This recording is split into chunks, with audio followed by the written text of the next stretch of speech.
Hello everybody, कैसे हैं आप सभी।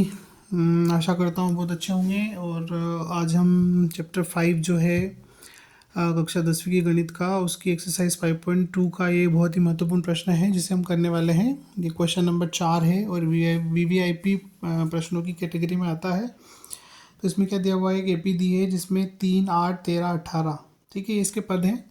और इससे पूछा गया है कि इसका कौन सा पद 78 है। ठीक है, कौन सा पद 78 है, इसका मतलब आपको किसकी वैल्यू निकालना है। सबसे पहले प्रश्न पढ़ते ही आपको समझ में आ जाना चाहिए कि आपको वैल्यू कौन सी निकालना है। तो यहाँ पर कौन सा पद 78 है पूछा है, इसका मतलब आपको एन की वैल्यू पता करना है कि एन का मान क्या होगा। ठीक है, इसको हल करने पर मतलब एन 78 जो है वो कौन से नंबर का पद होगा, ठीक है, वो निकालना है। तो एन की वैल्यू निकालना है। ये जो 78 दिया हुआ है ये ए एन की वैल्यू है, मतलब एनवा पद है इस समांतर श्रेणी के लिए। ठीक है, जिसकी वैल्यू 78 हो गई।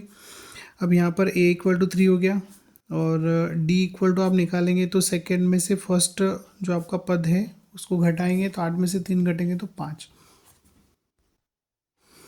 अब आगे बढ़ेंगे। अब हम जानते हैं, क्या जानते हैं कि हमारा जो एनवा पद का जो सूत्र है वो है a n equal to a plus n minus 1 into d. ठीक है, तो यहाँ पर ये सारी वैल्यूज़ को हम रखेंगे। ए एन की वैल्यू हमारे पास 78 है, ए की वैल्यू हमारे पास 3 है और एन का मान हमको पता करना है, डी का मान हमारे पास 5 है। इसको हल करेंगे हम तो 78 माइनस 3 बराबर एन माइनस 1 मल्टीप्लाई 5।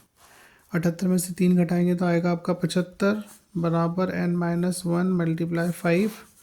75/5 बराबर एन माइनस 1। 75 को जब आप काटेंगे तो आएगा 15। 15 इक्वल टू एन माइनस 1, तो 15 प्लस 1 इक्वल टू एन, तो एन की वैल्यू हो गई 16। इसका मतलब ये है कि हमारा 16वां पद होगा जो कि 78 होगा इस समांतर श्रेणी के लिए। तो आशा करता हूँ आपको समझ आया होगा। बहुत बहुत धन्यवाद। चैनल को सब्सक्राइब करें, लाइक करें और मुझे सपोर्ट करें। Thank you.